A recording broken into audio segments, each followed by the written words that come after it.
Hi, Danika Watson, nurse practitioner, coming to you today to discuss decorating for Christmas with littles. Disclaimer, this is not medical advice, recommendations, or a diagnosis. This does not take the place of a well child check or a sick visit. If you have any questions, please see your healthcare provider or your pediatrician.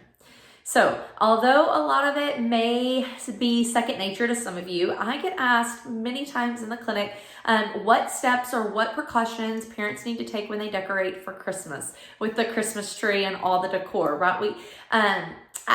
Christmas is one that we kind of go overboard with. There's lots of decorations, and then we have that tree that we want to be extra special, careful with our littles. So one of the big things with the tree is you want to make sure, depending on your child's age, that they're not able to use the branches to climb on to stand up, because you never know when that tree can become unstable and when it can fall over on them.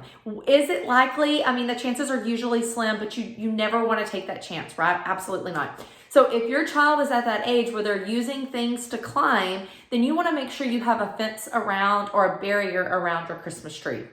Another thing that you can do with your Christmas tree is make sure that you don't decorate the branches that the child can reach. Even though you may use plastic decor, they still have those hooks on there, and everything goes in children's mouths. So you don't want them to accidentally swallow one of the hooks. And then, of course, talking about the decor that you use, anything that's plastic or non-shatterable is the best thing for you to use for that tree. Another thing that a lot of parents don't take into consideration are plugs. Christmas trees, we usually pop out the plug cover, the socket cover, and we plug our Christmas tree in and out, in and out. Well, while it's unplugged, either put the socket cover back on or make sure your child can't get to it. And then you want to make sure that you're not drawing attention to yourself when you're plugging the tree and unplugging the tree.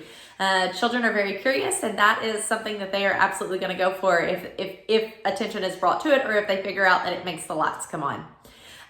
Some other things that I want to point out are breakables. I know Christmas decor is very pretty, and all of the breakable things are very pretty. They can be very heavy. I have actually a big round ball with our initial in the middle of it, and it's glass and heavy. So something that I've had to do, since Aspen is more curious and of course mobile, extremely mobile because she's 2, but super curious and into everything, I've had to move my breakable decor to a different shelf where she cannot reach it. I just don't want to take any chances. So I encourage you to make sure that you're moving things up where they're not able to be reached by your toddler or your infant.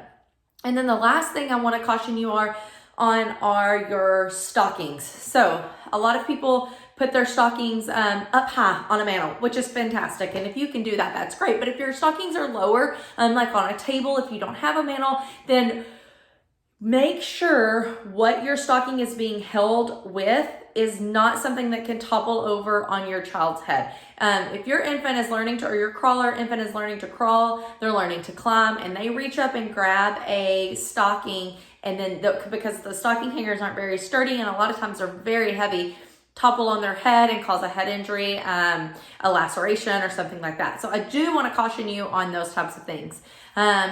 So your tree, your breakables, kind of keeping a boundary away from your tree. That way they can't climb with it, are all my recommendations. If you have any other tips, I'd love to hear about them. And I hope you all are enjoying getting ready for the holiday season.